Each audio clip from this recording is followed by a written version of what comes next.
uma alegria receber nessa noite os alunos do curso de Direito, os alunos de Relações Internacionais e os nossos pimpolhos de História, né? Uma alegria. Hoje a proposta é dar fala ao 32º Batalhão de Infantaria Leve de Montanha, que é o nosso batalhão, de uma maneira muito no sentido de gratidão, tá? Visto que quem mora aqui no Alto da Serra, isso, no fatídico dia 15 de fevereiro de 2022, o 32º Batalhão de Infantaria Leve de Montanha foi o primeiro a chegar nas enchentes, visto pelo seu preparo, visto também pela proximidade do bairro. Eu faço um trabalho no batalhão, né, Lucas, já há alguns anos, de palestrar para os praças, né, no caso, oficiais temporários, que ficam naquele batalhão durante 2 anos. Então eu faço um trabalho ali de ambientação histórica.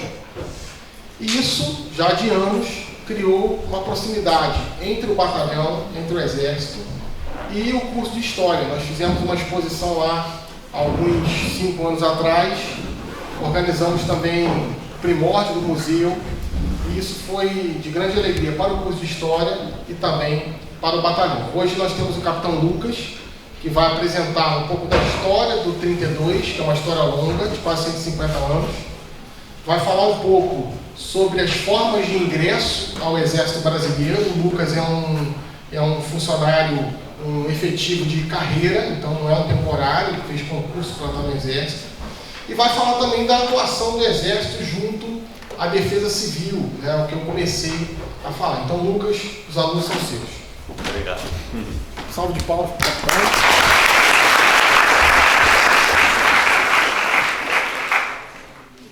Primeiramente, agradecer aí ao Bruno pela oportunidade de estar aqui presente nessa apresentação para vocês. E eu não quero nenhuma formalidade, realmente a intenção é que vocês saiam daqui com conhecimento a mais sobre o que é o Exército, sobre as formas de ingresso, conforme foi falado.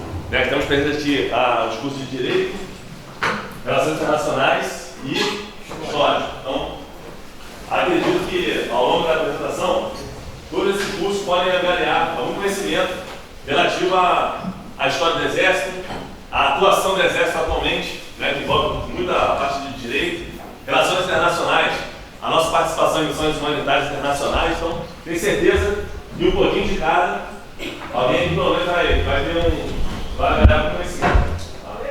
E ao longo da apresentação, quem tiver alguma dúvida, tiver interesse em aprofundar algum assunto, levanta o braço, vamos discutir, vamos conversar. E eu também quero sair daqui tendo mais conhecimento, quero discutir com vocês. O público universitário é bom porque a gente sempre está ganhando também. Então, vamos fazer isso aqui uma conversa, e não monólogo, tá bom? A intenção da gente ter vindo nessa semana, né? É porque na sexta-feira foi comemorado o Dia do Soldado, dia 25 de agosto. A gente comemora o nascimento do Duque de Caxias, que foi dia 25 de agosto de 1803, então, faz 220 anos agora. E ao longo dessa semana passada e a semana corrente, a gente tem feito algumas apresentações aí pela cidade. E finalizando aí com chave de ouro aqui no CP.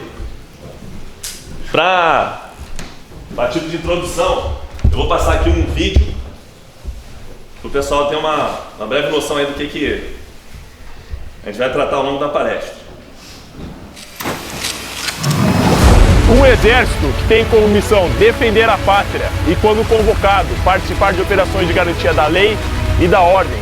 Este é o Exército Brasileiro de hoje. Somos mais de 200 mil homens e mulheres trabalhando juntos, irmãos de farda, garantindo os poderes constitucionais, a soberania e a liberdade da nossa nação. Para isso, estamos divididos em 8 comandos militares de área dentro deste imenso Brasil. Respeitamos as diferenças culturais e geográficas de cada região e sabemos que somos parte de um todo e, assim, damos a vida por esta terra. Sabemos que não há nação sem história, não há país sem raízes. Por isso, valorizamos cada página do nosso passado. E lembramos dos sacrifícios dos nossos heróis para manter este gigante chamado Brasil.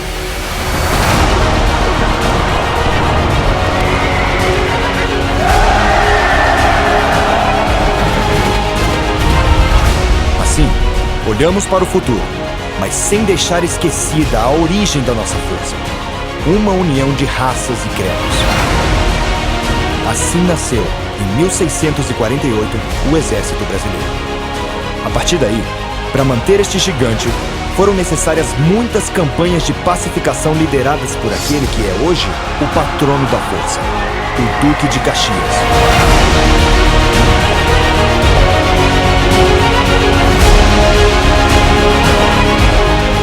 No cenário mundial, o Exército Brasileiro segue conquistando o respeito de organizações e instituições internacionais.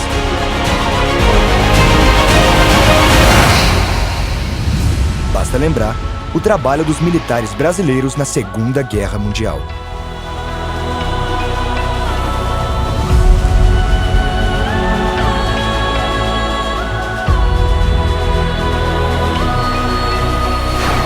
Agora, no século XXI, o nosso exército prepara-se para atender as necessidades de pronto emprego dos novos e constantes desafios. Enquanto seus programas estratégicos mostram o comprometimento com o país, o comprometimento com o amanhã. Mas é através das sólidas e das tradicionais instituições de ensino que a Força Terrestre segue investindo no que é a sua essência.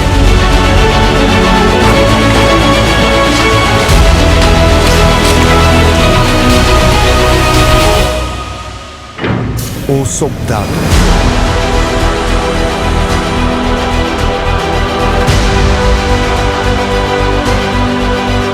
Um exército que colabora para o desenvolvimento científico e tecnológico do Brasil, buscando equipamentos modernos em defesa da nação. Este é o meu, é o seu, é o nosso exército brasileiro. Homens e mulheres trabalhando em defesa do Brasil.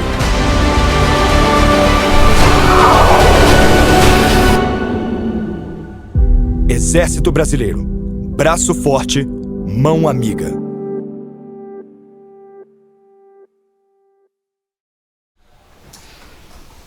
Bom, então, foi uma rápida introdução aí ao tema, né, sobre o Exército. Puderam observar ali questões históricas da criação do Exército lá em Guararapes, em 1648, em que a gente simbolicamente comemora, né, em 19 de abril, o início das lutas contra os holandeses na expulsão do Nordeste, onde se juntaram negros, índios, brancos, em prol de um conceito de nação, né, se juntaram contra uma invasão estrangeira. Então ali, a gente simbolicamente comemora ali a criação do Exército Brasileiro. Passamos aí pelas nossas atividades na Segunda Guerra Mundial e nosso aprimoramento técnico profissional também, né? Vocês conseguiram observar no vídeo que o Exército está sempre em constante mudança, sempre atento às mudanças que têm acontecido ao longo dos séculos, a gente não para no tempo, tá? E vamos tratar sobre isso aí ao longo da apresentação. Dedicar o intervento ao serviço da pátria faz parte aí do nosso juramento à bandeira, que ocorre dia 25 de agosto, nosso afetivo que incorporou o Exército agora, nesse ano. Na sexta-feira passada, fez seu compromisso solene ali perante a bandeira nacional. O Exército é uma instituição que vive, as Forças Armadas são instituições que vivem dessa tradição militar, né, desse patriotismo, desse culto aos valores. E o importante é estar conversando com vocês sobre, primeiro, né, antes de tudo, sobre como que é a rotina do militar na caserna, é justamente porque eu acredito que muitos aqui vislumbram a possibilidade de ingressar nas Forças Armadas. E é uma situação muito possível. A Exército atende ao grupo universitário, né, quando forma na faculdade, atende ao pessoal quando forma no ensino médio, né, como tecnólogo, atende o pessoal que tem até ensino fundamental, podendo fazer alguns cursos especializados para ser motorista, para ser cozinheiro, etc. Então, o Exército, as Forças Armadas como um todo, atendem a um público em geral. E os Os 3 cursos presentes aqui têm espaço dentro do Exército também. Então, as características que eu vou abordar aqui agora são inerentes a qualquer militar. Seja um soldado, seja um general, seja qual área, qual ramo, qual carreira que adota dentro do Exército. Tá? Então, a dedicação exclusiva é uma característica importante, porque nós não podemos acumular qualquer tipo de cargo. Né? A nossa dedicação é exclusiva apenas para a atividade dentro das Forças Armadas. A gente não pode ter empresa, não podemos trabalhar de outra forma que não seja exclusivamente para as Forças Armadas. Tá? Então isso aí já chama atenção, porque devido a essa dedicação exclusiva, a gente não tem tempo de se preparar para uma possível atividade a ser exercida quando a gente vai para a reserva remunerada, aqueles que são de carreira, né? Então, tudo isso acaba sendo um motivo pelo qual o militar, quando vai para a reserva, né, que a gente não se aposenta, a gente vai para a reserva, pode ser reconvocado a qualquer momento, a gente tem a paridade, né, de salário com o pessoal quando está na ativa. Então, se eu for para a reserva, né, como coronel, eu vou continuar recebendo meu soldo igual ao coronel da ativa. Essa paridade. Em compensação, nós temos muitas características diferentes daqueles trabalhadores regidos pela CLT. Nós não recebemos hora extra, não recebemos adicional periculosidade, adicional noturno, qualquer outro tipo de benefício devido às características de disponibilidade permanente e de dedicação exclusiva. Então, temos vantagens e desvantagens na carreira militar. Tá? Isso que é importante todos saberem. O risco de morte, né, devido às nossas atividades, principalmente aqueles que estão ligados na parte operacional da força. Obviamente que quem formar aqui no curso de Direito, dificilmente vai ficar saltando de helicóptero. Vai estar ali numa repartição dentro de um quartel, lidando com a parte de direito do quartel, que é muito importante, né? Esse assessoramento jurídico ao comandante. Um professor de história, né, dando aula no colégio militar ou na academia militar, etc., dificilmente também vai estar sendo envolvido aí nas atividades operacionais. Mas todos, sem exceção, passam pelo mínimo treinamento físico, né, um mínimo treinamento militar, para conhecer como é que é a nossa atividade. Então, esse risco de morte está presente, principalmente nas tropas operacionais, mas todos vão estar sempre ali sendo empregados de uma forma ou de outra. Cito como exemplo, por exemplo, a advogada que tem aqui no batalhão, né? Semana retrasada, estava subindo lá o Morro do Tosé, estava esperando lá pra gente. Estava sujeito ali a cair, a se machucar. É um risco que a gente corre, tá bom? O vigor físico. Dificilmente alguém que não tem um preparo físico mínimo adequado ali para exercer a atividade militar consegue permanecer muito tempo na carreira, seja ela temporária, seja ela, né, até se aposentar. Por quê? Anualmente, nós temos três testes físicos e durante as nossas escolas de formação são ainda mais rigorosos. Se o militar não alcança um índice bom, que é o mínimo aceitável para continuar na carreira, ele vai ser desligado, então não vai ser renovado seu contrato. Por que esse vigor físico é necessário? Devido às atividades operacionais que o Exército executa. Então, semana que vem aí o batalhão vai estar fazendo a travessia pela própria Teresópolis, com equipamentos pesados, mochila, levando mantimento, levando barraca para pernoite, né, levando fuzil, metralhadora, os nossos equipamentos que a gente utiliza para as atividades de montanha. E se a gente não está com vigor físico em dia, a gente não consegue prosseguir na nossa missão. Tá? E a tropa coesa, unida, né, devido aos tipos de corpo que a gente tem, quem sai tem que chegar junto. Então ninguém fica para trás. Então todo mundo tem que estar em dia, com vigor físico. Tá? A sujeição a preceitos rígidos de disciplina e hierarquia. Quando a gente pensa no Exército, né, já vem logo à mente aquela disciplina ali prestante, exigente, e realmente é assim e não pode deixar de ser.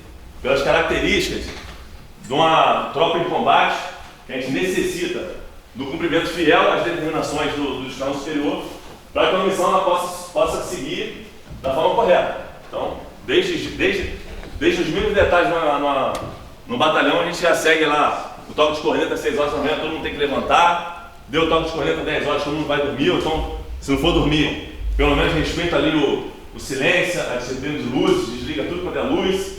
Então, a hierarquia e a disciplina estão sempre presentes no dia a dia do militar. A mobilidade geográfica, principalmente aqueles militares de carreira, e há essa possibilidade de vocês, acadêmicos, ao formarem na faculdade, seguirem a carreira militar na profissão que escolheram, tá? Seja direito, seja relações internacionais, seja história, vão estar sujeitos à mobilidade geográfica. Se por acaso alguém aqui passa um concurso da STSEC, nós vamos falar mais à frente, de cara já vai ter que passar 1 ano em Salvador aprendendo a ser militar. É o básico ali para apenas fazer uma adaptação à vida militar. De Salvador, ele vai ser escolhido para ir para qualquer outra região do Brasil. Então nós temos colégios militares em Manaus, Belém, Porto Alegre, Campo Grande, o Brasil inteiro tem colégio militar. Isso eu estou citando por exemplo, né, se alguém seguir aí, o pessoal de história seguir para ser professor, exemplo. Tá? E assim como direito. Direito, então, esse fala. Todo batalhão espalhado pelo Brasil tem necessidade de ter ali um advogado para ter um assessoramento jurídico necessário para as atividades. Essa mobilidade geográfica, ela é vista, né, de 2 formas. Tem seus prós e contras. Aqueles que veem como uma vantagem o fato de estar sempre se movimentando dentro do Brasil, é uma forma de você conhecer novas culturas, conhecer nova gente, conhecer melhor o seu país. Então, é uma forma positiva de se ver. Em compensação, aqueles que têm um vínculo muito forte com a família, não conseguem se desvencilhar de nenhuma forma, acabam vendo nisso aí uma característica negativa. Então, são itens aí que a gente tem que sempre bater antes de escolher a carreira militar como uma forma de vida a ser seguida. A mobilidade geográfica, ela mexe muito no particular, na família, né? Eu vou citar meu exemplo. Eu sou de Petrópolis. Saindo daqui, fui para Campinas, onde eu cursei 1 ano na escola preparatória, depois 4 anos em Resende. Até aí, ainda estava perto de casa. Passado esse período de formação, fui 4 anos para o Maranhão. Eu permaneci 4 anos em São Luís. De lá, fui movimentado para o Acre, onde eu passei 5 anos no Acre. E só então, vim para o Rio de Janeiro, fiz um curso de aperfeiçoamento e consegui ser transferido para Petrópolis. Então, demorei 16 anos para poder voltar para casa e ficar um pouco perto de casa. E ano que vem, possivelmente, já estamos expulsando daqui. Essa é a rotina do militar.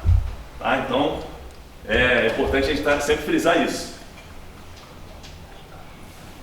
A nossa formação é específica e o nosso aperfeiçoamento é constante. Ao ingressar na força, nós sempre estamos sendo sujeitos a participar de cursos, né, estágios, à distância que seja, ou presenciais, aqueles que têm mais importância. Né, você vê que eu vim aqui para o Rio de Janeiro fazer um curso de aperfeiçoamento, né, durante 1 ano. Então a força, né, o Exército, realmente investe no aperfeiçoamento profissional devido às formas de mudança que o mundo sofre na questão dos novos conflitos. Então a gente tem que estar realmente sempre atualizados, sempre prontos para cumprir nossa missão da forma que for necessário. Então esse aperfeiçoamento constante faz parte, né, da nossa carreira, em fato de estudo, em fato de realmente estar antenado no que é novo. E essa formação específica, ela vai muito em relação à hierarquia de disciplina, ao rigor da nossa escola de formação. Então, o cadete lá na Academia Militar das Águas Negras, por exemplo, domingos, 10 horas da noite, é o limite para ele entrar na academia. E só vai sair na sexta-feira, 5 horas da tarde. Então, vive ali um regime de internato realmente diferente, numa faculdade igual, né, aqui é o CP. Daqui a pouco vocês vão para casa, né, vão comer um churrasquinho ali no lado norte, vão para casa e vão estar tranquilo. Mas, realmente, dentro da escola de formação do Exército, o ritmo é mais puxado. Tá? Em compensação, né, o cadete ele faz jus a um solto, então consegue, já desde cedo, ter a sua independência e consegue também, né, devido a ter sua alimentação provida pelo próprio exército, fardamento, etc.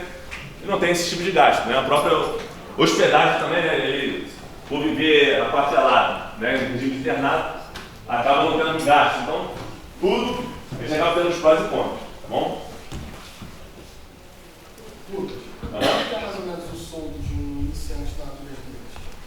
Um soldo do iniciante ali em torno de R$ 1.200, tá? É realmente uma ajuda ali só para poder custear certas coisas, mas não é nada exorbitante, mas já é uma baita ajuda, né? No caso dos universitários que formam lá na faculdade e vão para esse FESEX, que é uma escola que eu vou bater mais à frente, já é diferente, porque o aluno já ingressa como tenente aluno, então o soldo dele já é de tenente, então ele já vai receber aí em torno de R$ 8.000, tá? Como aluno, mas já estando formado já na faculdade, tá bom? Essa disponibilidade permanente, ela traz a noção de que o militar, ele não tem o seu tempo, ele não é dono do seu tempo. Então, a qualquer momento, a gente pode ser convocado ali para qualquer atividade que seja. Então, formei no direito, sou advogado de tal unidade militar, por algum motivo, há necessidade de se realizar uma prisão flagrante delito. Com certeza você vai ser selecionado, não vai receber hora extra, ninguém vai se importar se você está sendo selecionado às 3 horas da manhã. A sua missão vai ter que ser cumprida. Então, essa disponibilidade permanente, ela é uma característica militar.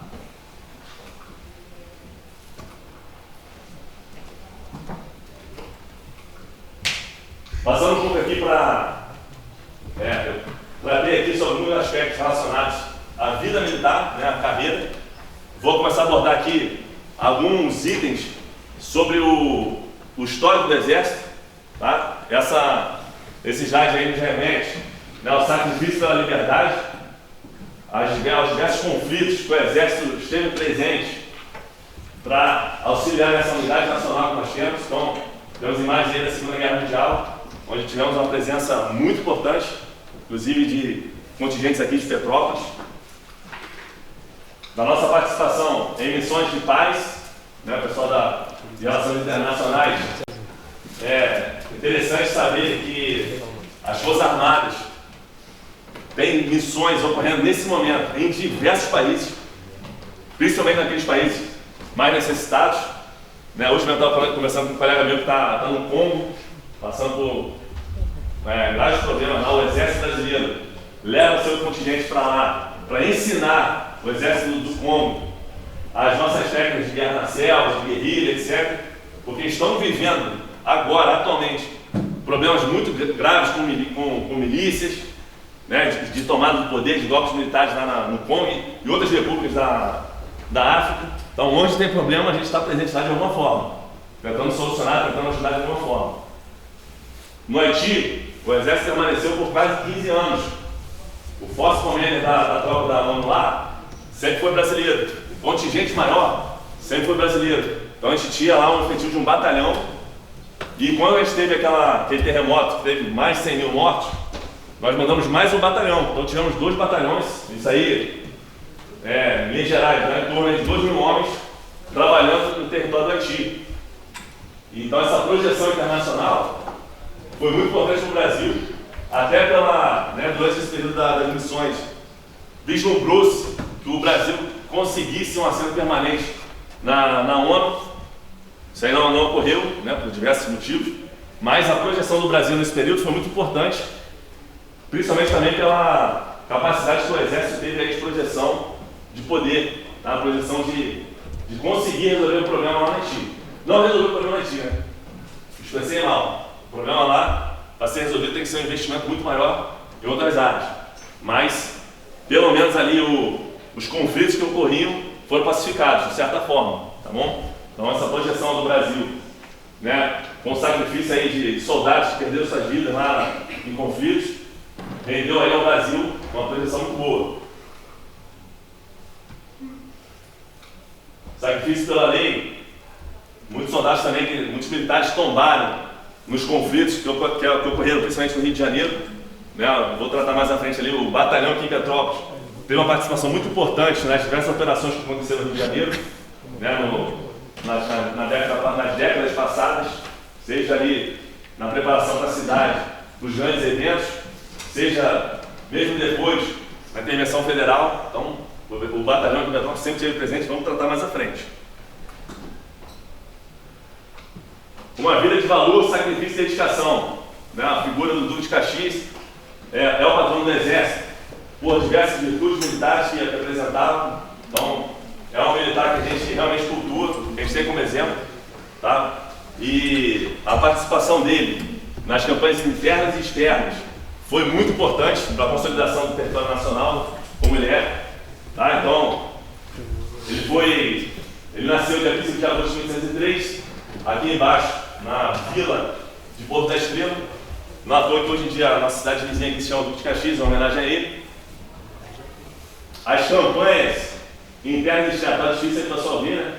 Está um pouco distante, mas quem conseguir apertar o olho aí vai conseguir ver. Então, as campanhas internas, principalmente, né, logo após a independência, onde as províncias tinham o interesse de se separar do Brasil, né, se tornar novas repúblicas. Ao mesmo tempo que na América Espanhola, né, os países se dividiram, o exército manteve sua solidez. O país manteve sua solidez, fruto da atuação, né, do poder central, né, com o imperador, fruto da presença do exército no território nacional, impedindo que isso acontecesse. E o Duque de Caxias, a gente tem nele um exemplo não só de militar, mas também como pacificador. Porque havia sim um conflito, mas assim que terminado, ele convocava aqueles que perderam para se juntarem, para realmente construir aquele conceito de uma nação coesa e que tivesse seus interesses comuns. Por isso nós temos hoje aí um país continental, um país apenas falando português, que não foi aí esfacelado, conforme foi o caso da América Espanhola. Tá? Então, essa atuação dele foi muito importante, tanto nas campanhas internas, na campanha externa também, né, na atuação dele na Guerra do Paraguai, então desde 1825, lá na Guerra na Independência na Bahia, até 1866, na Guerra do Paraguai. Caxias teve uma atuação brilhante, por isso é fruto de estudos constantes aí dentro do Exército, tá bom? E quais são as missões do soldado? Defender a pátria, né? Isso aí tudo a gente não tirou da cabeça, está escrito na Constituição, com a Comissão Constitucional do Exército. Defender a pátria. Então isso aqui, apenas as Forças Armadas fazem, obviamente, e a garantia dos poderes constitucionais e da lei da ordem já entra muito naquela questão de quando o Estado não consegue se fazer presente através das suas instituições policiais, né, etc. E aí há necessidade do Exército atuar também na garantia da lei da ordem, que foi o caso, né, mais atual aí que a gente tem presenciado no Rio de Janeiro, e o problema não foi solucionado. As políticas públicas têm que ser muito mais intensas e muito mais presentes do que uma força militar atuante, que foi o nosso caso, né, que estivemos presentes aí no campo militar, mas isso não resolve o problema, a gente apenas enxuga o gelo, a grande verdade é essa. Mas estivemos presentes ali e vimos que a solução existe, basta realmente a gente ter o interesse em resolver. Participação de operações internacionais, citei o Haiti, mas o Haiti realmente o batalhão que participou, mas o batalhão também participou em 1967 da manutenção da paz no Canal de Suez, após o conflito entre Egito e Israel. Tivemos a participação do batalhão lá também, tá? Batalhão de Petrópolis, um contingente pequeno, mas que também teve sua expressão lá em Suez. Timor-Leste, o batalhão que não foi, mas nós também estivemos presentes lá. Tá? Quem tiver mais curiosidade de estudar sobre o assunto vai ver a participação do Exército lá. Cooperação com o desenvolvimento nacional nos diversos rincões do Brasil, principalmente onde não se consegue fazer presente, o Estado não consegue se fazer presente, né? Através de empreiteiros, para a construção de estrada, túneis, poços artesianos, transposição do curso São Francisco, etc. O Exército está sempre presente através desses batalhões de engenharia. Então a gente coopera com o desenvolvimento nacional. Na Amazônia, a própria BR-163 está sendo aí motivo de satisfação dos caminhoneiros que estão finalmente conseguindo levar os grãos ali colhidos para os portos fluviais, devido às estradas que acabaram sendo confeccionadas aí pelo Exército. Então, o Exército coopera realmente com o desenvolvimento nacional, tá bom? Cooperação com a Defesa Civil, então, conforme o próprio Bruno falou aí, ano passado nós tivemos a participação do batalhão, do Exército como todo, né? O batalhão aqui foi apenas a primeira força emergencial, né? Assim que acabou, teve o desastre, de madrugada a gente já foi para a rua, já começou a ajudar aí a população, mas depois, né, no dia seguinte, 2 dias depois, já começamos a receber um contingente bem maior de elementos de engenharia, de apoio, diversas outras forças que vieram para auxiliar a gente aqui na cidade. Mas a gente está sempre pronto. Tá? Inclusive a gente tem, hoje em dia já temos materiais necessários para esse tipo de atividade. Então a gente se prepara cada vez mais porque sabe que a realidade em Petrópolis exige esse tipo de atividade, tá bom? Atuação contra delitos transfronteiriços e ambientais na faixa de fronteira. Então vamos lá para o pessoal do direito. Então, a partir da linha de fronteira do Brasil, 150 km para dentro, a faixa de fronteira, o Exército e as Forças Armadas têm poder de polícia. Então, isso aí faz com que a gente tenha uma responsabilidade no combate ao narcotráfico, combate ao tráfico humano, tráfico de animais, aos crimes ambientais. Então, onde o Exército está debruçado, dentro daqueles 150 km da faixa de fronteira, temos poder de polícia e atuamos realmente. Então, a gente tem aí, ao longo da Amazônia, ao longo da fronteira com os diversos países, os pelotões especiais de fronteira são comandados por um tenente. Temos em cada pelotão em torno de 60 homens destacados, fazendo o nosso patrulhamento fluvial, o nosso patrulhamento aéreo, impedindo a entrada de qualquer elemento que venha com interesses diferentes daqueles que a gente pode permitir, né, tráfico de droga, etc. E o que acontece lá em cima na Amazônia, às vezes nem chega aqui na ponta da linha. A gente está aqui na região sudeste, né, acostumado ali com o nosso McDonald's, nosso shopping, e o pessoal está lá destacado com a sua família, por vezes, né, um tenente recém-formado, levando sua família lá para o meio da selva, está lá destacado com o seu destacamento, atuando na faixa fronteira, fazendo a nossa defesa. Então, é algo aí para a gente tirar o chapéu realmente, né? Que realmente a gente está aqui tranquilo e tem gente que está lá precisando de gerador para poder sobreviver, né? Passando dificuldade grande para poder impedir a entrada de armamento, de droga, etc. Isso principalmente lá na nossa Amazônia, tá bom? Muitas vezes o Estado brasileiro só se faz presente com o Exército. Muitas comunidades indígenas na Amazônia dependem dos pelotões especiais de fronteira. São coisas que a gente aqui não tem conhecimento. Tem um tenente comandando o pelotão, temos um médico lá presente, temos um dentista. Quantas vezes os indígenas precisam do Exército para poder sobreviver, devido à necessidade que eles têm de um conhecimento acadêmico, né, de um médico, de um dentista. Tá? Então, isso aí é algo importante para a gente ressaltar.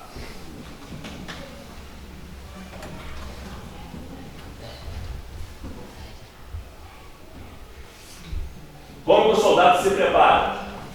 Falei para vocês que aqui o batalhão é um batalhão de infantaria de montanha. Então a nossa atividade aqui, ela é relacionada à montanha. Por quê? Afinal, Petrópolis está debruçada numa região montanhosa. Então a nossa atividade tem que ser voltada para esse tipo de geografia, né, de relevo. Em compensação, se você vai para a região amazônica, onde tem uma geografia totalmente diferente, você tem que adaptar a sua tropa a esse tipo de local. Então temos lá os batalhões de infantaria de selva. Na Caatinga, aqui ó, até a farda deles é diferente. É um couro, né, um camuflado, é um amarelado, para se confundir com aquela areia do sertão. Então, cada local, cada rincão do nosso Brasil, ele tem o soldado tem uma preparação diferenciada. Então, no Pantanal também, tem uma escola de Pantanal, e assim por diante. E vamos lá. Como que você pode seguir carreira no Exército? Vocês já estão no meio acadêmico. Então, eu vou tratar mais especificamente para aquela carreira que vocês podem seguir. Mas, como aqui também a intenção é que vocês tenham conhecimento mais amplo, entendam como é que funciona a carreira das Forças Armadas, até porque também pode ser, às vezes, que tenham algum irmão mais novo, alguma irmã mais nova, que ainda está em fase de conseguir, de escolher qual carreira vão seguir. É importante sempre ampliar nossos conhecimentos. Tá? Então, eu vou bater bem rápido. Então, o SpaceX, que é para seguir para o oficial de carreira da linha combatente, esse aqui, só se vocês voltassem, né, abrissem mão na faculdade para poder ingressar. Hoje em dia nós já temos mulheres que ingressam, ainda que não fazem parte das armas operacionais, mas estão ali fazendo parte da logística e da manutenção do armamento. Se puder se estender às armas combatentes. Então, basicamente, na linha bélica nós temos 7 armas. Infantaria, que é o caso do nosso batalhão Petrópolis, que é basicamente a tropa a pé. A cavalaria, que são aquelas tropas movidas a carros blindados, né, tanques de guerra que a gente chama. A artilharia, que utiliza de canhão para apoiar a tropa de deslocamento. Engenharia, que fornece mobilidade à tropa, com pontes, né, ponte móvel, etc. A comunicações, que faz a comunicação entre as tropas.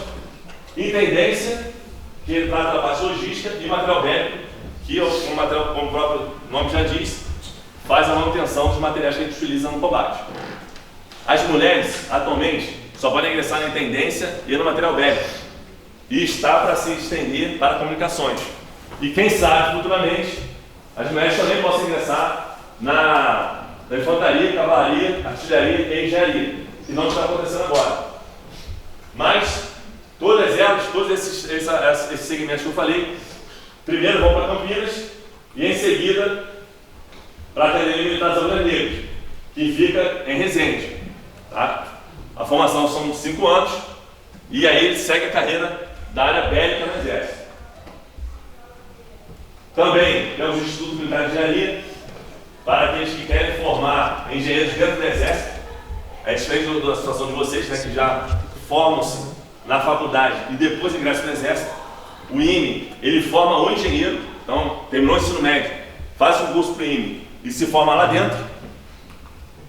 E essa aqui, que é a grande oportunidade que vocês têm, caso queiram seguir carreira nas Forças Armadas, no Exército, desculpa, né? Caso queiram seguir carreira no Exército. Então, a Escola de Saúde e Formação Complementar do Exército, SpaceX, localizada em Salvador, é responsável pela seleção e pelo preparo de recursos humanos em áreas complementares da atividade militar, como medicina, administração, ciências contábeis, comunicação social, direito, enfermagem, informática, magistério, tá?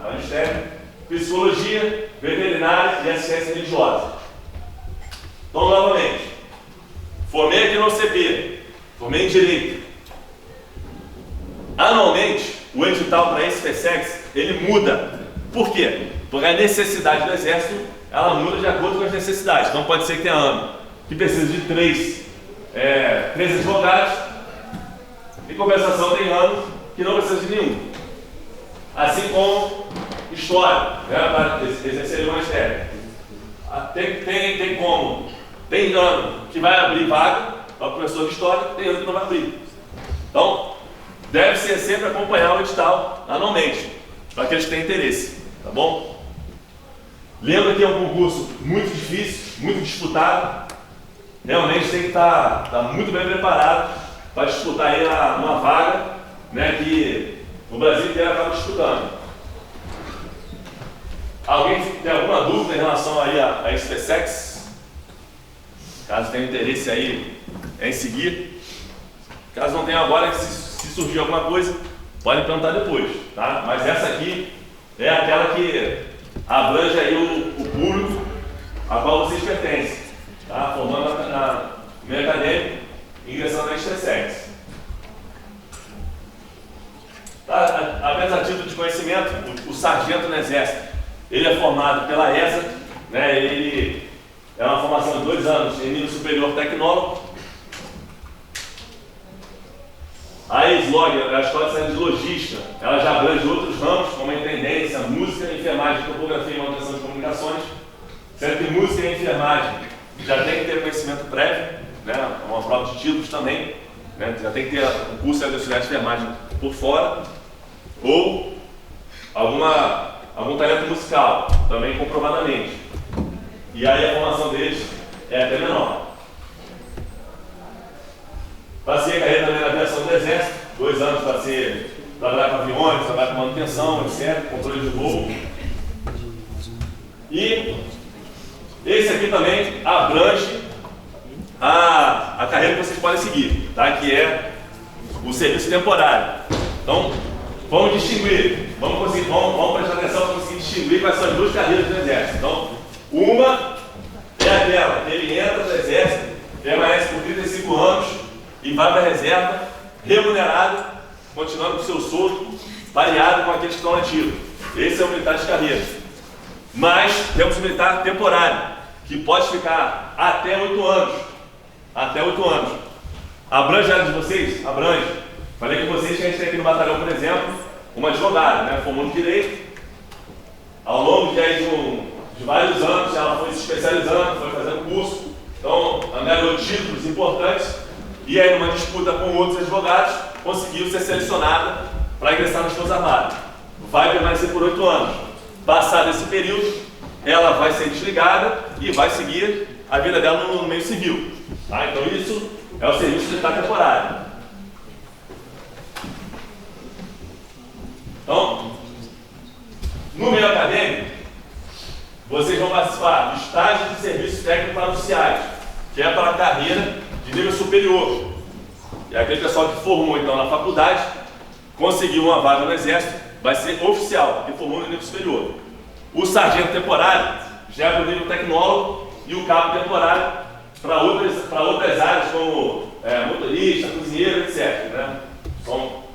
Onde apenas o curso profissionalizante ali já é suficiente para ele ingressar como cabo. Para o ingresso no Exército como oficial temporário, que seria o caso de vocês, haveria necessidade de comprovação de habilitação e especialização exigida para os cargos a desempenhar, uma prova de títulos, exame de saúde, teste físico e entrevista. Então são esses 5 aspectos que são cobrados. Geralmente, quando vocês formam na faculdade, dificilmente conseguiriam disputar com quem já tem anos aí no mercado, né? Já conseguiu título, já conseguiu se especializar, já tem outros cursos. Então dificilmente você conseguiria disputar. Normalmente, esse público já tem aí pelo menos 38 anos, tá? Já tem muita idade. Por quê? Por causa dos títulos. Então é análise de currículo, não é um concurso público para você ingressar como oficial temporário. É uma análise curricular. Então, obviamente, quem tem mais tempo na profissão vai estar bastante à frente dos demais, certo?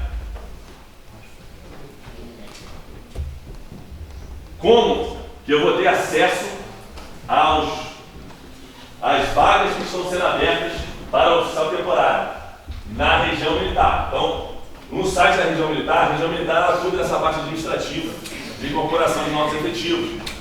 Cada região do Brasil tem uma região militar.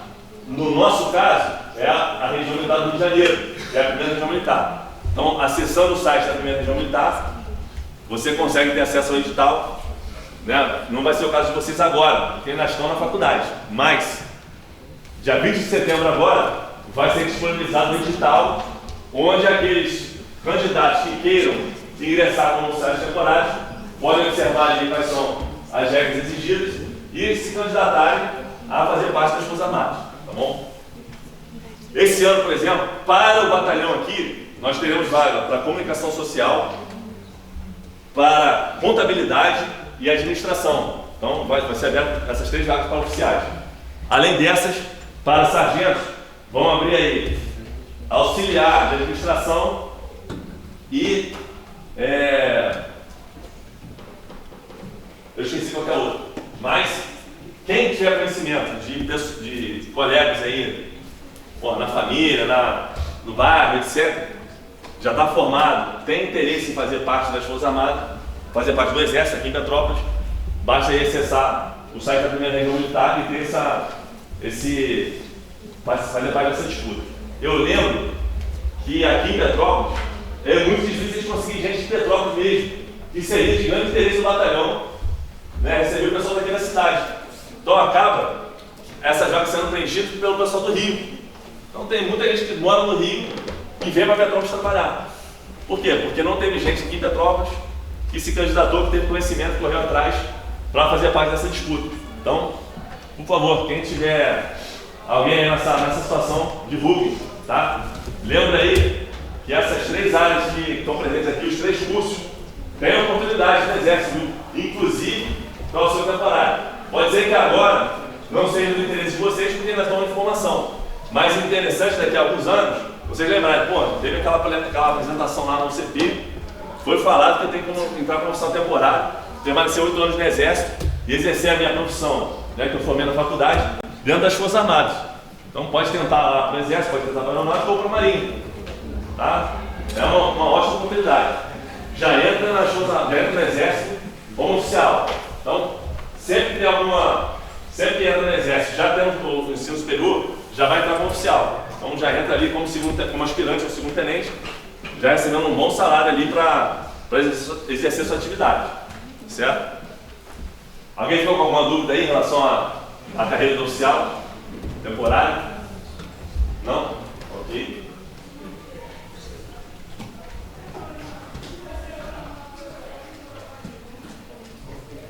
Pessoal, finalizada aí a parte da apresentação que diz respeito às características do Exército, as formas de ingresso, nós vamos agora fazer uma apresentação sobre a atuação do batalhão e um pouco sobre a sua história. Tá? Não sei se querem fazer um intervalo, se o pessoal está bem aí. Quanto é o intervalo aí, pessoal? Pode direto? Eu só dar uma aqui. Então, no intervalo, isso aí.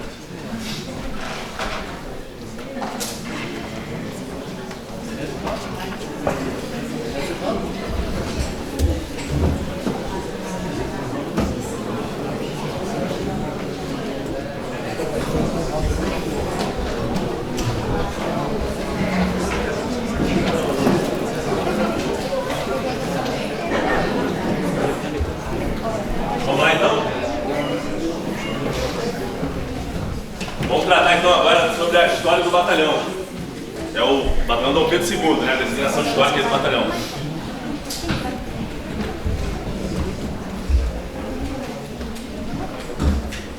Pessoal, então, o batalhão, ele foi criado em 1870, ainda na província do Alagoas, 1870, então, século retrasado. Foi criado como companhia, apenas a título de conhecimento. Então, o batalhão, ele é comandado por um coronel e tem sob sua subordinação 3 companhias. Cada companhia tem subordinação de 3 pelotões, cada pelotão tem subordinação de 3 grupos de combate. Então o exército é praticamente uma pirâmide de 3 subordinações. Então o batalhão, por exemplo, aqui em Petrópolis tem 3 companhias. Então vocês têm noção que lá na Alagoas, uma companhia era um efetivo bem pequeno. Em 1888, passou a ser 26º Batalhão de Infantaria, então aumentou seu efetivo, continuando aí na Alagoas. Em 1895, foi transferido para Aracaju, então a gente vai acompanhando aqui na numeração a mobilidade que ele teve na geografia do Brasil. Em 1897, teve atuação em Canudos, tá? Aquele episódio aí, não sei se o pessoal já comentou essa história, mas tem várias aí, muita coisa a ser tratada sobre Canudos. O exército, o batalhão esteve presente lá, teve uma baixa significativa, né, em torno de 70% do seu efetivo. Quem tiver a oportunidade de visitar o batalhão, logo que a gente entra no Corpo da Guarda, existe uma placa lá com os militares que foram mortos durante a campanha de Canudos. É um pouco aí da imagem do que foi. Em 1900 o batalhão foi para Salvador. Em 1902 o batalhão foi designado para atuar na questão acreana. Então, né, a gente teve lá no Acre, a anexação do Acre, né, que ocorreu, fruto aí do Tratado de Petrópolis, deve ser até do conhecimento pessoal, foi assinado aqui em Petrópolis, na casa do Barão do Rio Branco, ali na Avenida Barão do Rio Branco. Não sei se o pessoal conhece aí onde que fica, né? O prédio onde era a residência do Barão do Rio Branco. Lá foi assinado um tratado, né, que anexou o Brasil ao Acre, mas foi uma questão complicada, porque nós tínhamos brasileiros aqui, nessa região, explorando a borracha, que era ali um material de muito valor, estava sendo comercializado na época, e a Bolívia, a partir de certo momento, quer retomar esse território, só que já está tomado pelos brasileiros. O Brasil até então não se posicionou, né, de forma a favor, ao contrário, manteve-se neutro nessa questão, como se fosse o problema da Bolívia. Mas, por termos brasileiros lá presentes, se tornou uma questão diplomática, até que houvesse ali a atuação da diplomacia brasileira para anexar o Acre ao Brasil, né, mediante, claro, pagamento ali para a Bolívia, aconteceram vários conflitos. Então, fruto dessa necessidade de atuação de uma presença militar lá, o batalhão se deslocou para Itacoatiara, no Amazonas, que é ali um reduto ali, onde desagam rios importantes da região, né, o Rio Purus, o Rio Madeira, né, e aqui hoje atuaram 21 anos, até que logo em seguida, né, retornou para Salvador. Lembrando que aqui, durante essa permanência lá no Amazonas, tivemos aí 300 baixas causadas por doenças tropicais. Depois voltou para Salvador, de lá veio para o Rio de Janeiro, já designado com 55º Batalhão de Caçadores. Em seguida foi para Blumenau, então olha só como é que o batalhão se movimentou. Depois disso, em dezembro de 2010, se permaneceu no Rio de Janeiro. A partir de 1913, nós tivemos um destacamento desse batalhão que estava sediado no Rio de Janeiro, vindo para Petrópolis para fazer a segurança dos presidentes que vinham para cá durante o período do verão. Em 1920, ele muda a designação para primeiro BC, vai para São Gonçalo. Depois, em abril de 1922, é transferido novamente para o Rio de Janeiro, onde aqui, ó, a gente faz aqui uma adendo. Ele participou do embate contra os revoltados do Forte de Copacabana, né, o famoso, né, o tenentismo, o 18 do Forte, então o batalhão esteve presente lá, atuando nesse movimento. Em seguida, em dezembro de 1923, um destacamento do primeiro PC ocupa aqui a cidade de Petrópolis. Então, esse ano, o batalhão está comemorando 100 anos de existência na cidade de Petrópolis. Então, em dezembro agora, vai ser comemorado 100 anos da existência do batalhão de Petrópolis. Obviamente que ele veio apenas com um destacamento. Depois, o batalhão veio com peso maior, com todo ser efetivo, já no ano seguinte, em 1924, mas até então nós tínhamos um destacamento. É interessante a gente ver aqui essa mudança aqui dentro do território nacional, e aí causa até estranheza, né? Como assim, um batalhão? Era um prédio que ajuda? Não, era a tropa e todo esse armamento, toda a estrutura era deslocada, né? Até porque na época grande parte dos quartéis ainda eram desmontáveis, vamos dizer, né? E a documentação que a gente tem no batalhão hoje ainda remete ao século retrasado. Página.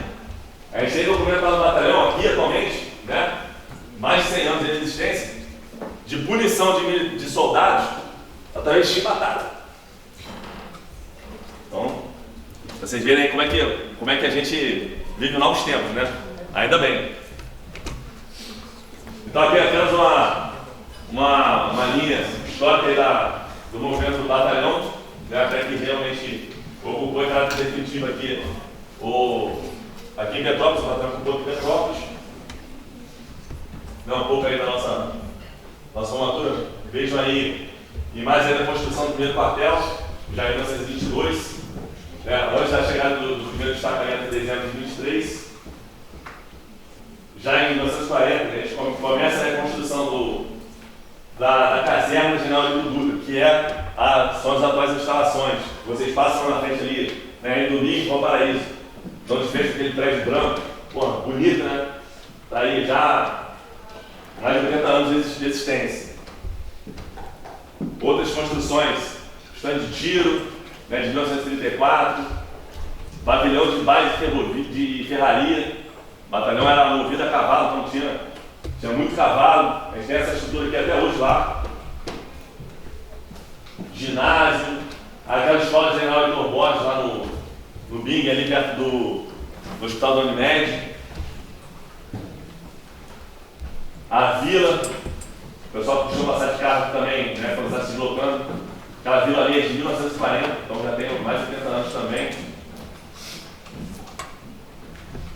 Outras imagens, você vê como é que o batalhão antigo. A própria casa do comandante, né, que fica mais próximo do Valparaíso, ela era utilizada pelo ministro da guerra, então, quando na época os presidentes vinham para Petrópolis, alguns ministros também vinham, e a casa do ministro da guerra era a saída, era utilizada por ele. Algumas importantes missões aí na história do batalhão. Então, a Revolução de 1924, que teve como intenção aí, né, depois do presidente, houve o exército, eu não vou dizer o exército como instituição, mas alguns militares estavam descontentes com a atual, então, política que existia dos presidentes serem escolhidos pelas oligarquias da época, né, isso aí causou uma revolta, mas a atuação do batalhão foi como instituição. O mesmo aconteceu na Revolução Constitucionalista de 1932, na Intervenção Comunista de 1935 também teve a atuação do batalhão. Na Segunda Guerra Mundial, né, em 1945, tivemos uma atuação em peso, tivemos aí mais de 20 mil militares fazendo parte da Força Expedicionária Brasileira, né, de todos os rincões do Brasil, né, se destacando lá para a Itália. Nossa participação foi muito forte na Itália. O batalhão teve militares que faleceram em combate. Até hoje, né, tem o seu Papola, tem 100 anos de idade, é um ex-pracinha, participou da guerra, está lá, vira e mexe, está lá com a gente no batalhão. Atualmente é o único ex-combatente vivo aqui na cidade. Está com 100 anos, felizmente daqui a pouco, muita história vai junto com ele pro túmulo, né? Assim é a vida. Mas quando a gente pode lá conversar com ele sobre esse período aí, a gente vai tentando tirar alguma coisa dele.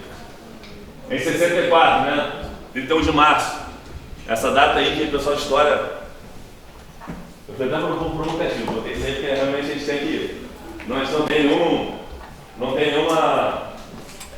acho que a gente tem que discutir mesmo, né? Tem que mudar nossa visão. Então, 31 de março, a participação do Exército aí na Revolução teve algumas visões diferentes. Então, dentro do próprio Exército, havia tropas legalistas e havia tropas a favor da Revolução. Se a gente for ver, analisar historicamente o que aconteceu, a gente vai ver que tinham tropas de São Paulo e de Minas foram em direção ao Rio de Janeiro, porque eram contra a deposição do presidente. A própria Marinha se manteve também a favor do presidente na época, Jânio Quadros, mas, no decorrer da história, acabou havendo ali a deposição do presidente e entramos aí no período de governo militar. Tá? Então, como que a história teria sido se não tivesse ocorrido essa deposição? A gente não sabe, né? A história é a análise de fatos, não sabe como é que o Brasil seria hoje. Poderia ser pior, poderia ser melhor. Enfim, o fato é que nós hoje vivemos esse Estado democrático de direito, temos aí as nossas instituições sólidas, o Exército faz parte, como a instituição sólida também, garantidora dos poderes constitucionais, e assim seguimos, aprendendo com os erros do passado, né, aprendendo com os acertos, e assim seguimos, tá bom?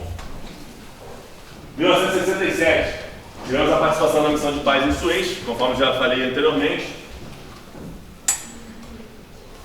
Lá próximo ao batalhão, quem já passou por ali, já pode ter observado, temos aqui uma homenagem, um monumento aos heróis da Segunda Guerra Mundial. Tem o nome de todos os petropolitanos que participaram do conflito, inclusive o nome dos 5 que faleceram. Né? Então a gente teve aqui a participação do antigo então primeiro DC, com 5 oficiais, 75 praças, e tínhamos 5 petropolitanos mortos. Então, a título de curiosidade, esse aqui é um que a gente sempre fala, né? Sargento Boening. Na verdade se chama Sargento Boening. Né? Tem um bairro aqui chamado Petrópolis. Ele é o sargento do batalhão que morreu em combate. Faz justa homenagem ali ao nome do bairro. Importantes missões na história recente, então, do batalhão. Já tratamos aqui sobre a apoio de defesa civil. Né? A gente está sempre pronto a atuar nessas situações, inclusive, antes mesmo da tragédia, já eram executados exercícios, juntamente com a Defesa Civil, com o Corpo de Bombeiros, inclusive do Espírito Santo, para a gente poder estar mais preparado no caso de necessidade, como foi a do ano passado. Então, graças a Deus, a gente estava preparado, conseguimos fazer muita coisa. Infelizmente, né, muitas vidas foram ceifadas, mas dentro da nossa possibilidade a gente ajudou. Teve até um caso, duas pessoas que a gente conseguiu tirar com vida lá próximo do batalhão, na Vila Militar, graças a Deus. E depois, obviamente, lá no nome da oficina e em outros lugares, a gente ajudou as famílias ali a encontrar os corpos, ajudou no transporte de alimentos, na mobilidade de mantimentos, etc. Então, nossa atuação logística e operacional foi muito forte, né? Atuando junto com o Corpo de Bombeiros, ajudando as ONGs nessa distribuição dos alimentos. Então, foi um trabalho conjunto realmente importante nessa época. Em relação a isso aqui, não sei se alguém tem alguma dúvida, quer complementar de alguma forma essa atuação com a Defesa Civil. Tá? Outras missões importantes, então. Em 2011, nós tivemos também, né, uma grande tragédia aqui, lá no Vale do Cuiabá. Então, envolveu aí praticamente toda a região serrana. Petrópolis também foi atingido. O batalhão também atuou fortemente nessa região, em apoio à Defesa Civil também. De uma forma operacional, nós participamos da Operação Arcanjo 2 e 5, que foi a pacificação do Complexo Alemão. Então, desde 2011 que a gente está atuando no Rio de Janeiro, até pela proximidade que a gente tem aí dessa cidade. Em 2012, a segurança da Conferência das Nações Unidas, Rio+20. 2012 ainda, mandamos também um pelotão para o Haiti, participando da missão de paz, estabilização no Haiti. 2013, Operação Serrana 2 de apoio à defesa civil, a Operação de Segurança da Copa das Confederações, em 2013, em 2014, Copa do Mundo, a Operação São Francisco, foi a pacificação do Complexo da Maré, em 2014, a segurança dos Jogos Olímpicos e Paralímpicos, em 2016, o combate à proliferação do mosquito da dengue, em 16 e 18, a Operação Furacão, que foi a intervenção federal no Rio de Janeiro, em 2020, a Operação Covid e, finalizando em 22, ano passado, a Operação Petrópolis, apoio à defesa civil.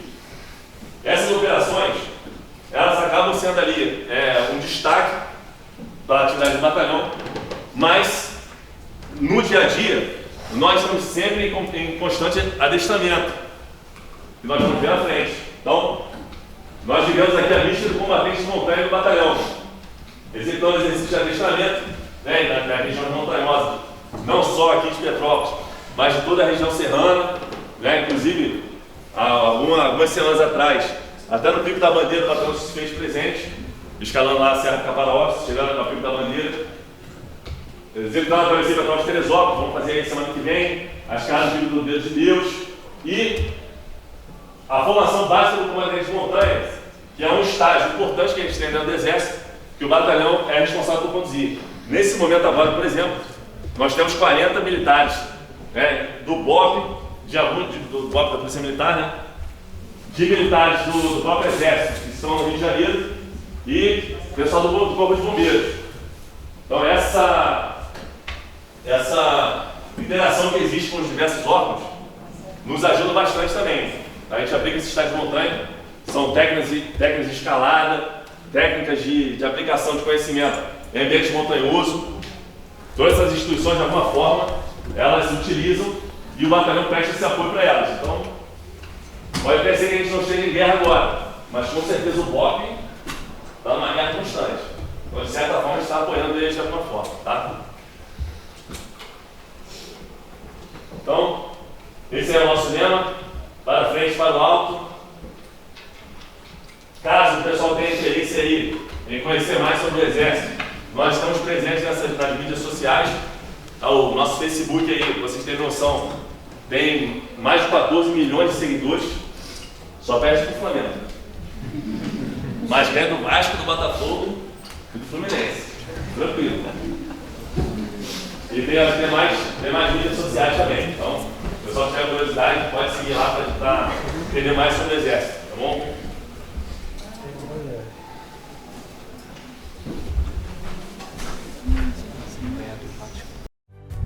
Sou aspirante Lilian Benício e defendo a nossa Amazônia.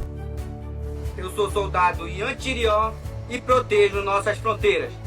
Eu sou o Major André Rodrigues e apoio a nossa população. Eu sou o Sargento Bolsing e colaboro com o desenvolvimento nacional. Sou soldado brasileiro e defendo a nossa pátria. Soldado, valor, sacrifício, dedicação, Exército Brasileiro, novos desafios, mesmos valores.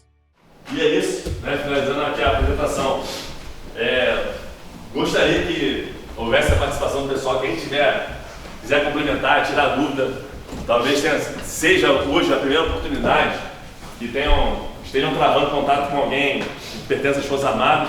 Então, estou aqui à disposição para tirar dúvida, afinal, né, nós militares servimos à sociedade, então estou aqui realmente para servir a vocês. Quem quiser tirar alguma dúvida, complementar alguma coisa, estamos aqui para isso, tá bom? Tem que estar com muito sono aí.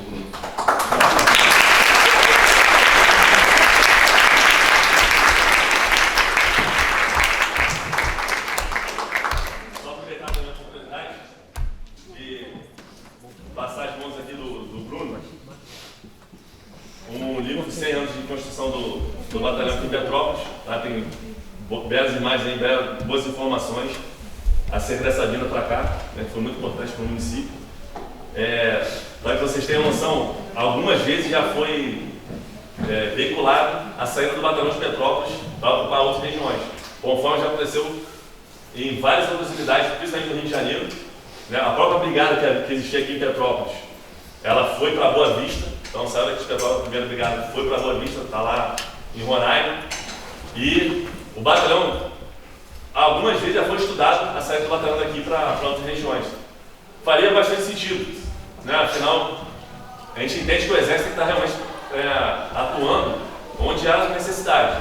Então, em coisas aí mais afastadas, na faixa de fronteira, há realmente uma necessidade muito grande. Mas, por enquanto, nós estamos presentes na cidade de Petrópolis. Então, completando 100 anos. Vamos ver até quando que a gente vai manter assim. O batalhão de São Gonçalo também. A gente tem o batalhão de São Gabriel da Cachoeira, lá na cabeça do cachorro.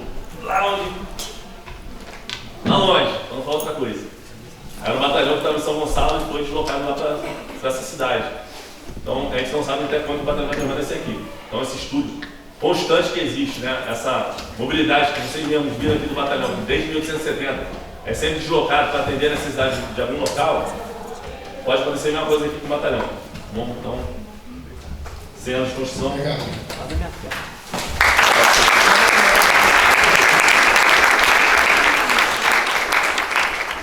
Vamos começar a rodada de perguntas e eu vou começar. Nós temos alguns anos atrás um comandante aqui que deu uma palestra para a gente sobre segurança pública, e era na época exatamente dos movimentos que estavam tendo o PT. Eu não lembro, não sei se você lembra desse comandante. Ele era especialista em segurança pública, ele deu uma palestra para a gente, foi muito legal. E na época ele falou um pouco do treinamento da infantaria em relação ao treinamento civil. Qual era a diferença? E no seu ponto de vista, né, na sua opinião, um militar do Exército, por exemplo, um batalhão de infantaria, teria condição de entrar numa favela, num contexto totalmente diferente? Como é que você vê essa situação em relação à segurança pública? Né? Bom, então, um dos slides aí que a gente viu trata das missões do Exército, que estão presentes na Constituição. Defender a pátria é a primordial, é o cerne da existência do Exército, é defender a pátria. No entanto, nós também garantimos a lei e a ordem. Aí a gente entra na questão da nossa preparação para essa atividade. Qual que é a diferença? O pessoal do direito vai me ajude aí. Mas qual que é a grande diferença entre um conflito armado, bélico, entre países e um conflito dentro da sua própria nação? É a forma como você vai abordar, né,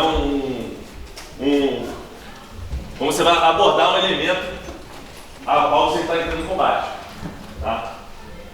Então existe uma grande discussão acerca das regras de engajamento que a gente chama, como que você, numa comunidade do Rio de Janeiro, vai poder atuar contra um elemento que está armado de fuzil. Pô, só vou tirar nele quando ele atirar contra mim. Se ele estiver só portando fuzil, eu não posso atirar.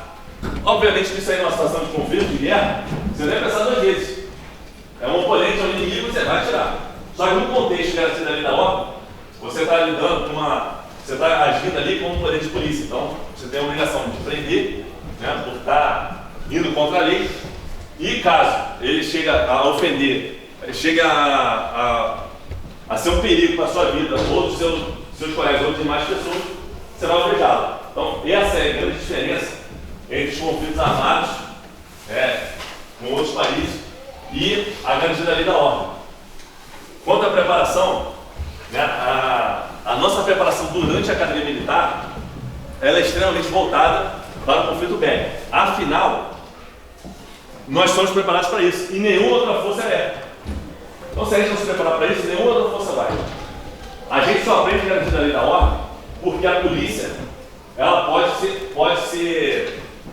estar em greve, como aconteceu várias vezes, né? O região Nordeste, Rio, né, passa por essa situação de entrar em greve. Então o Exército tem que entrar para fazer o papel de polícia, né? Através da intervenção federal, a gente acaba tendo que atuar como polícia. Mas o nosso treinamento realmente é específico para a guerra. Então, é difícil você pensar assim, até nos nossos armamentos, a gente utiliza morteiro, utiliza canhão. Você não vai usar isso numa favela, né? Numa comunidade. Você não vai sair explodindo casa, explodindo. Não, você tem que fazer uma atuação pontual. Então, realmente a nossa preparação é diferente nesse caso. Tá? Respondido? Respondido. O que mais? O pessoal está com sono hoje aí, pô. Elias.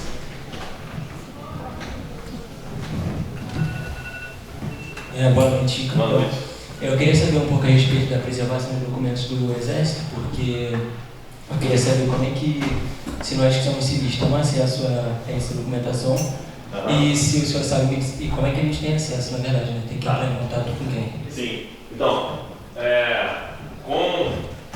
com a LAI, né, que é a Lei de Acesso à Informação, todos os documentos, a não ser aqueles que são confidenciais, são de acesso a qualquer um.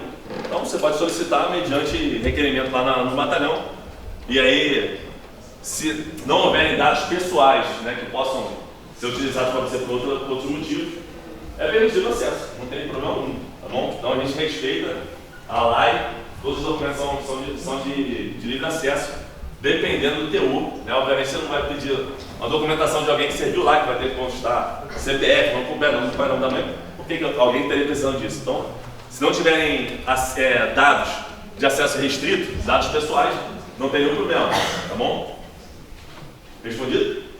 Porque na verdade eu queria saber mais a respeito dos integrantes da Polícia Expedicionária Brasileira, você falou que tem que trabalhar mais nisso, e aí tem como eu ter essa documentação? Tem, com certeza.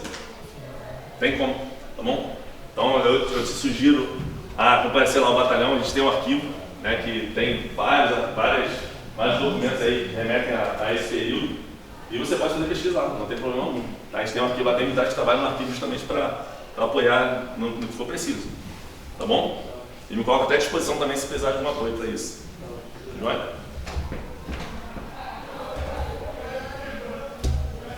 Pessoal de Relações Internacionais. Ninguém quer falar nada? Direito? História? Nada? Lá no fundo aí. Boa noite. E eu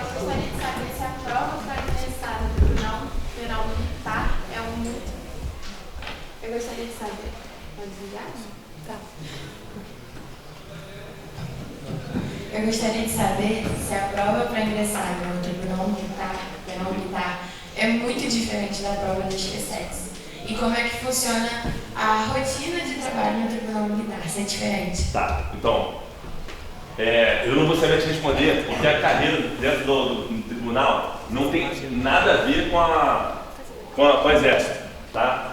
Vou esclarecer melhor. Então, assim como a gente tem a vara civil, vara criminal, não sei o quê, tem também aquela vara que lida tanto da parte, não sei se é vara, posso estar equivocado aqui no que eu estou falando, mas que vai lidar dessa parte militar. Tá? Então, os julgamentos das ações militares, etc. Então, é um concurso específico que não tem nada a ver com o Exército. Tá? Qualquer um formado em Direito pode fazer parte, pode fazer algum concurso para lá, né, para ser promotor da Justiça Militar, etc. Mas, realmente não tem nada a ver com a carreira das Forças Armadas. Tanto é que nós somos do Poder Executivo e esse pessoal é do Poder Judiciário. Então, não tem ligação alguma. Tá? A SpaceX você vai trabalhar no Poder Executivo. Então, vai fazer a prova, vai passar um ano lá em formação e vai atuar em prol do Exército. Tá bom? Deu para responder? Tá? Boa noite. Eu gostaria de saber qual foi a posição do 32º em relação às pessoas que acamparam e ao pedido que estavam fazendo durante as eleições de 2022. Qual foi a posição do Brasil? Então, falei para vocês ali que nós seguimos criteriosamente a hierarquia e disciplina.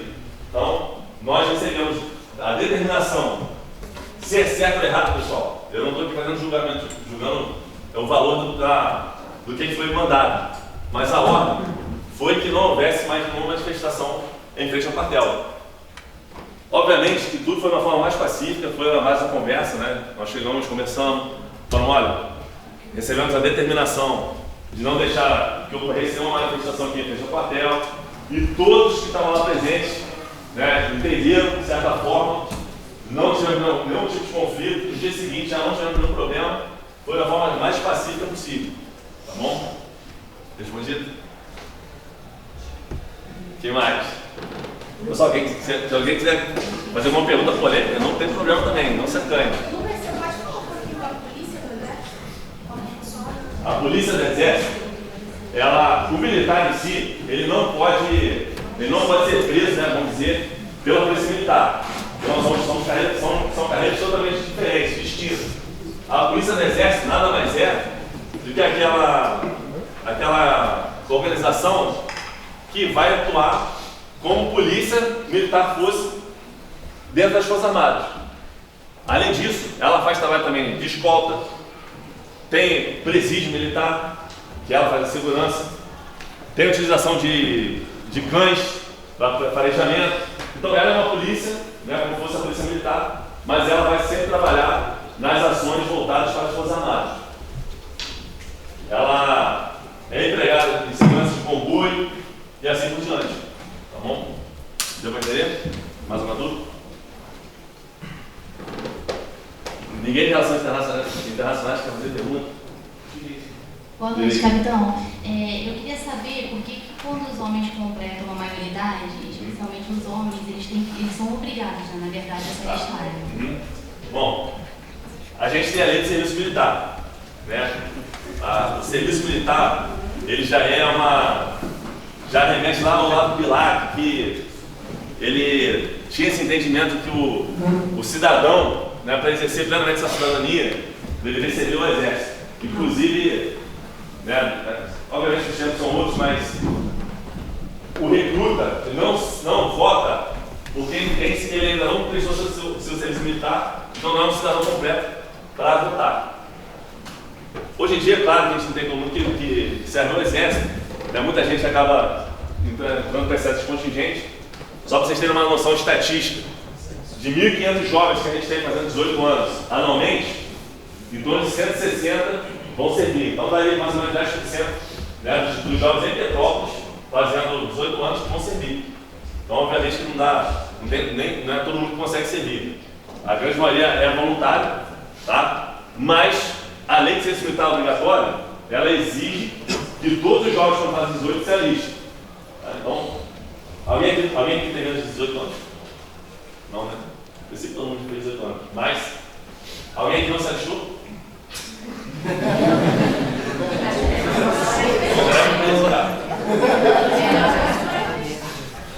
Quem não se alistou, existe forma de se regularizar, mas conceito que realmente se regularizem. A gente vê muito casal no batalhão do cara que ele não se alistou, deixou passar, entrou na situação de refratário, e aí quando ele precisa tirar um passaporte, ele vem desesperado no batalhão.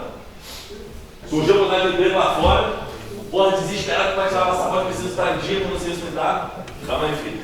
Calma aí. Muita calma nessa hora. Lá quando tinha 18 anos tinha que ter se alistado. Agora vamos seguir aqui o trâmite burocrático, né? Tem que comparecer dentro do serviço militar. Enfim, para responder realmente essa pergunta, o serviço militar é obrigatório apenas para homens. Diferentemente, por exemplo, de Israel, em que os homens são obrigados a servir 3 anos e as mulheres 2 anos. Só que Israel, porra, é um estado beligerante, está sempre em conflito, né? Seja guerra mesmo, ou seja em defesa do seu território, contra seus inimigos ali ao redor, né, dos seus países árabes. Então eles têm necessidade, inclusive, que as mulheres sirvam. Não é o caso do Brasil. Tá? Poderia até chegar ao caso, a gente precisar das mulheres de serviço militar, talvez, mas para chegar nisso aí, bom, a gente precisaria estaria numa situação muito mais delicada. Então, hoje, os homens estão nesse serviço militar obrigatório, existe aí um estudo ainda para que isso mude, para que o homem não seja mais obrigado, até porque, assim, eu vou dar minha opinião pessoal. Se hoje em dia você tem uma quantidade de voluntários maior do que a quantidade de não voluntários, ou seja, eu vou dizer, né, estatisticamente novamente, dos 1.500 que se alistam obrigatoriamente, nós temos em torno de 500 que são voluntários. Então, na hora que a gente fazer a seleção, a gente vai sempre priorizar aquele que é voluntário do que aquele que não é voluntário. Tá? Então, assim, por que ainda se justifica o fato de ser obrigatório? Aqui talvez não faça sentido. Só que lá em Resende, por exemplo, onde tem a Academia Militar das Mulheres Negras, tem 2.000 soldados. Então, para você conseguir 2.000 soldados numa cidade menor que Petrópolis, se aqui a gente tem 1.500 se alistam, imagina uma cidade onde tem 2.000 soldados, da onde você vai tirar gente? Então, acaba vindo gente de Barra Mansa, gente de um monte de lugar, Angra dos Reis, etc. E ainda assim não consegue ter a quantidade de voluntários necessária. Então, acaba pegando cada não voluntário. Então, se você não tem a lei de serviço militar obrigatório, né, que obriga o cidadão a se alistar, como é que você iria completar os quadros? Não ia ter como. Então, são questões particulares. Mas isso aí é fruto de estudo, isso aí é questão de Congresso Nacional. Está longe da nossa capacidade de dar alguma coisa. Tá? Maravilha, minha gente. Agradecemos ao Capitão Lucas, lá do 32º Batalhão.